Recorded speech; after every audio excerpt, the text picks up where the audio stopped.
What did the bully do at your school that made you think that's too far?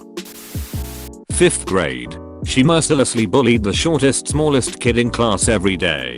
She called him midget and other things like that. I distinctly remember the day she shoved him to the ground outside of school. That was when I knew I had to stay away from her no matter what. About 5ish years later, her and her boyfriend were involved in the murder of her mom and sister. They found her trying to run away to Mexico. Completely horrifying and heartbreaking situation. A group of kids liked to piss of this real nice teacher because they said he was creepy, so one day they played a prank where one of them pretended to hang themselves and he had a stroke because of it. I like annoying teachers and all, but even I was like, holy shit. I went to a boarding school. Some kid got pinned down by 2 guys while another bounced his balls on his face. This kid got at Mr. Ball Bouncy by pissing into a water bottle and pouring it all over his room. Both were kicked out. He shoved a black kid's head into a toilet filled with shit. Pissed a ton of people off. Racism charges were filed but nothing ever came out of it. He was too popular and parents were too well known. It was fucked up. Same guy had a signature move of popping people's right eyes out after knocking them out.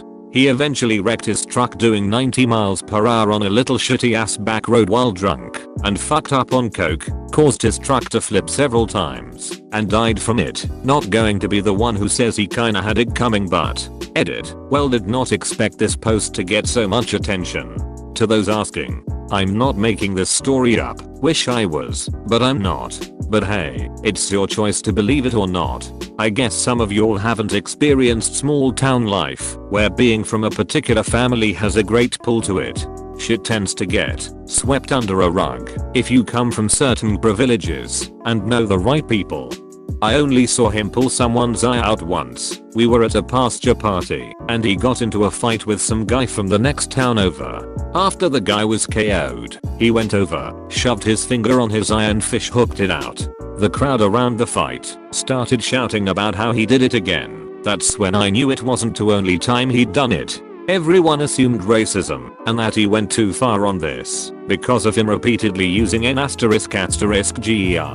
We had a total of 3 black kids at our school. Say what you will, but it was racially motivated. He didn't just go around knocking people out for the hell of it, but he did enjoy fighting, and he was damn good at it. That's the reason for knocking people out. This was around 2003/2004. Things didn't spread like wildfire like with today's internet. Hell, most of us didn't even have cell phones yet. His family was able to keep this contained and under wraps, and nothing was ever done about his behavior. There's no way his family didn't know. But nothing ever happened to him. Lawfully, that is. Stole the wheelchair of a disabled girl. Now thing was, everyone liked this girl, so there was a cry for blood. They expelled him after threats were made against the administrators. While I was in junior high, there was this guy in my grade. He was incredibly nice, super sweet to everyone, and never realized when people were making fun of him. His name was Brian, and he had Down syndrome. One day these 3 kids decided to start picking on him. They started making fun of him. Brian never really realized when someone was being sarcastic or making fun of him, so he would just smile and try to talk to them and be the nice guy he was. These 3 kids decided to take it further and started pushing him. I told them they needed to fuck off. Their reaction was to push him to the ground and hold him there until he was crying and telling me to do something about it. Now, I've always been a bigger guy. I was probably 6 feet 0 inches and 200 pounds back in 7th grade. I also grew up as the youngest of 5 boys, meaning I got the shit kicked out of me by my brothers on a daily basis. So I had some good knowledge on how to protect myself, but outside of with my brothers, had never had a fight before. I ended up breaking one of the kids' nose, one ended up with broken ribs, and the third just got a bloody lip. I still say they deserve to get beaten much worse. After it was all said and done, the 3 of them were suspended for 3 days. I was suspended for 3 as well. But after my mom heard what happened and why I was fighting, I got a 3-day vacation from school and a new game for my GameCube. My mom always taught me right from wrong and was nothing but proud of me. Had a kid with a learning disability read out me so fucking we Todd did. Substitute teacher was in the room and did nothing. So I stood up to erase it off the board and got in trouble for being out of my seat. This group of guys went to my middle and high school. They bullied me in 6th grade, and out of everyone I'd met until that point, I knew them to be the most likely to do something actually violent. 3 years ago, in 9th grade, a kid I had never met, but who was also in the same grade and at the same school, was beaten to death in an alleyway, with 3 teenagers as suspects. I live in Florida, but in a nicer part that doesn't have as much Florida man type things happening too often. Anyways, my dad was the one who had initially told me about the murder because I hadn't, and still don't, pay attention to local news much. I thought back to the kids who bullied me way in the beginning of middle school, and I remember specifically listing their names and promising that they were at least a part of it. Sure enough, 2 of the 3 involved were those stupid ass bullies from way back when. The third was actually an old friend. He was a decent person, but his family wasn't, and overall he was an impressionable person surrounded by the wrong people.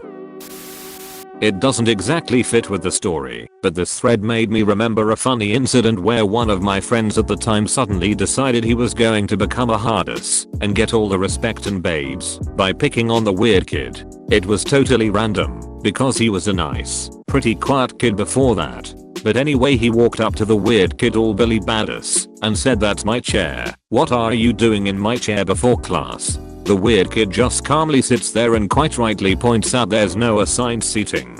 So Billy Badass suddenly pushes him and tried to get him in a headlock. So the weird kid just bit him on the arm really hard enough to break the skin, and sent him to the hospital for tetanus shots. This was back in the days when school administrators still were allowed to have some common sense, so the principal just called them both into the office, figured out what happened, and said to Billy Badass, "You got what you deserved," and said to the weird kid, "Don't bite anyone else. That is dangerous and very weird," and then made them shake on it, and that was that. The first and last day of my old junior high friend's decision to be a badass and get popular by picking on the weird kid. I was a pretty sheltered kid growing up, didn't really know how to fit in, and with a name that seemed to rhyme with anus, bullying just kinda came with the territory. Kids tend to be pretty unforgiving, and once the whole school knows you as anus, your social life is basically over. I'd get picked on in all sorts of ways: verbal, emotional, physical. My school bus driver even gave me a head start when getting off the bus sometimes, so I'd get a chance to run from bullies. I'd sometime make it. Sometimes I'd make it a couple houses, then get jumped in front of someone's house.